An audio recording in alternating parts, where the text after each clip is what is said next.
Hey, all you cool cats and kittens. It's Carole Baskin from Big Cat Rescue. Do you like it? I just made it. Yeah. I have some big cat news for you. It's been a couple days since I checked the site here, but Paula has been posting all of the big cat stories. First one is from August the 24th. Tell 555 that tigers don't belong in parking lots. This was a PETA appeal that they sent out asking people to contact the parking lot owner and ask them not to have Jay Owenhouse bring his tiger show, that shameful circus act, to their parking lot. And you'll find out a little bit more about what happened after that, after tens of thousands of people wrote and said tigers don't belong in parking lots or in circus acts. Another one from PETA: help big cats like Tony, who died after a miserable life at a gas station. And so they were asking people to help with an appeal there. And when I say appeal, these are like letter writing campaigns. The longest surviving lioness at Rahamata dies at the age of 20. Wow, in India. That's really old for a cat in the wild. Tiger King Jeff Lowe violated animal welfare regulations, the feds say. That's from USA Today, and you can read more about each one of these just by clicking on them. And this is at bigcatrescue.org/news. Lancashire constabulary Burnley man who illegally traded in critically endangered species is jailed. Yes, I am so glad the authorities are finally putting some of these criminals behind bars where they belong. Cats don't belong in cages. The people who exploit them do. Big Cat Rescue: jaguar caught in Brazil town. I don't know why it started out Big Cat Rescue. I guess maybe they were just using those words, not our name. Looks like a jaguar that was seeking shelter in a populated area was found to be a persona non grata there, and they evacuated him, thankfully. Carole Baskin reacted to Chloe Feynman's SNL impression, and everybody is having so much fun with that, because on a podcast that I did, and I think it came up here a little bit later, I did a podcast for Dennis Quaid. He has a new podcast series, and I said I could just slap that woman because now everybody thinks that I talk like that kitty kitty meow meow stuff that she did for SNL. I never spoke that way, and I don't mean her any harm. She was just trying to be funny, and she is funny. It's just as a result, everybody wants me to talk like that, and I can't even impersonate her impersonating me. I just can't do it. I would not physically hit somebody. Give it up, people. Always looking for something that they can turn into, or nothing that they can turn into something. Tiger King series on Carole Baskin is in the works for NPC and Peacock. That would be the Kate McKinnon piece, and there's more about that coming up. I hate that people call this guy a conservationist. West Mathewson, 68, one of those people, got some lion cubs from a game farm, raised them so that he could show off by doing stupid stuff like what you see in these pictures here, and when the cats grow up, they kill them. And that's just what happens. They grow up and kill you because that's what they do. They're big cats. They are not pets. They're not ego props. And no conservationist would have done any of that kind of crap. I feel bad for him and his family, but it should be a warning to people that every time you see somebody playing around with a big cat, they are an idiot and they are likely to get themselves killed. There's no good that's ever going to come of that.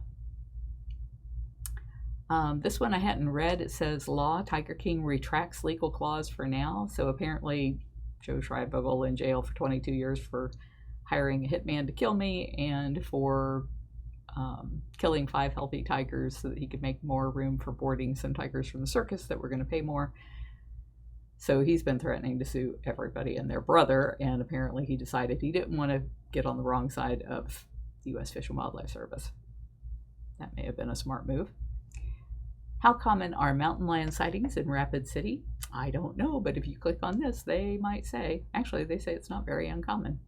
Carole Baskin, Tiger King star, urges Kate McKinnon to reach out ahead of role, which I did. I had originally been really concerned that she might actually go film this thing at one of these god-awful places that breeds cats for life in cages. I've been told from some of the reporters covering her announcement of the series that it's going to be computer generated, not real animals. So that would be wonderful. I hope they are right. Still haven't heard from her, so I don't know that for sure. I understand not only is she starring in it, but she's also an executive producer, so she should have some say over how it gets written and done. And I'd really like for her to understand that there is a huge difference between roadside zoos that are breeding big cats for life in cages and sanctuaries who are cleaning up the mess by having to rescue the animals when those places go under, or the people lose their license, or they go to jail, or whatever. There's no comparison at all between the two, and yet in Tiger King they tried to make them all sound like they were the same, and that was the worst thing that could have ever been said about sanctuaries. They are nothing like roadside zoos. Legitimate sanctuaries, accredited by the Global Federation of Animal Sanctuaries. Those are real sanctuaries. And to define a sanctuary, they don't buy, breed, sell, allow public contact, or take the animals off-site for exhibition purposes, like to a fair or a rodeo or a mall or anything like that. So we were talking a minute ago about Jay Owenhouse. They gave him permission to perform with the tigers in the parking lot, even after all those people reached out and said, this is cruelty, this is abuse, didn't you learn anything by watching all this stuff that has come out on TV lately? Nope, still doing the circus act in the parking lot. That is just shameful. Rat poison kills a bobcat and a mountain lion in Southern California mountains. That was so sad. I had heard yesterday about the mountain lion. I didn't know about the bobcat. So when people put rat poison out to take care of their rat problems, they're killing the beautiful, beautiful big cats out there that eat the rats. Gotta find more humane ways to live with the critters around us. I couldn't remember Jimmy's last name. So the Dennis Quaid podcast that I did was with Jimmy Jelinek, and he was actually the interviewer during the podcast. Really asked great questions. I like that. I talked to Cynthia Smoot on Fox 13, and it was about how we are still focused on the cats, despite what's going on with COVID-19 and everything else that's going on out there. Kristen Chenoweth is singing Carole Baskin in Tiger King, the musical. Oh, great. More reasons why people will want me to sing to them on my cameos, thinking that I can sing because they see her sing, or they see the SNL star talking weird, and so they want me to do those things. I can't do those things. Tiger King Zoo shut down after inspection by feds. Yeah, we are very happy about that, and we hope it never reopens there or anywhere else. These animals do not belong in cages. People should not be paying to go see them in cages at places where they've been bred for that purpose. I have two coordinator reports. First one is from Lauren Buckingham, August 26th. Thank you everyone for another great Wednesday. Marie started the day with AM meds and supplements. Karma, Marie, Kat, Monisha, Emma, and Carrie Ann took care of feeding. Gina and Jordan mowed and weed-eated by the food prep and the hospitals while they were feeding. Jordan and Elizabeth took care of food prep before lunch. Stephanie covered me while I was in the staff meeting and helped the big cat cleaners. Lunch was taken at the perfect time as we had a heavy downpour, but luckily it cleared up for us in time to get things done in the PM. Which, this is like the big difference between volunteers, which all these people are, and people that get paid. Now, this isn't true of the people that we pay because we're paying people who have been volunteers for many years, but these people are like, I'm so glad that downpour happened on my lunch break so that I could get right back out there to work.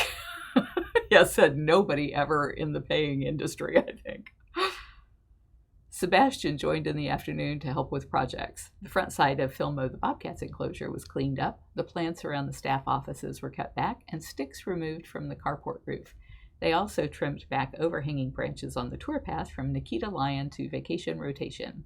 Finally, a stick run was done throughout the center section. That's picking up all the sticks that were blown down by all those hurricane winds. Nisha took care of the PM supplements and Angie the PM meds. That's all from me, says Lauren Buckingham. And then the next one is from Lauren Grant, who says, it was a great day today. I don't know why Dropbox will choose not to import certain files off of my phone. Thank you to Marie, Mark, and Candy for coming in to feed and clean. Carole, Jane, and Barbara joined for cleaning. Not this Carole, Carole without an E. During cleaning, Kat did food prep. Pam came in and cleaned the memorial plaques and cleaned up the gift shop. After lunch, Mark and Candy took care of the blood sickle cats, supplements, and did their operant conditioning. Jordan worked on cleaning up along the concrete wall. Kat, Emma, and Sebastian cleaned up Beecher the Savannah cat's enclosure. Shiloh Bobcat was brought out to his enclosure. He only has access to the back bubble to make sure he can still heal up. We wanted him where he couldn't do a whole lot of climbing and carrying on because he had a paw injury, and so his paw is healing beautifully now. We wanted to get him back out where he was comfortable, but no high platforms in there. After he was out of the hospital, Kat and Emma cleaned the recovery hospital, and Jordan started pressure washing the white fence across from it. Phew, thank you everyone for putting in so much time today and getting so much done. Love these guys. So you can see all of our updates at on all of the social sites as at Big Cat Rescue, except for two. On TikTok, we are at bigcatrescue.org, and on Snapchat, we are at Big Cat Rescuer. The at Big Cat Rescue belongs to us too, but I can't log into that site. I haven't been able to in years, and so I can't get anybody there to respond to me so that we could take over our original name. So frustrating. So frustrating. But you know what's not frustrating? Having wonderful fans like you. Thank you and stay cool, cats.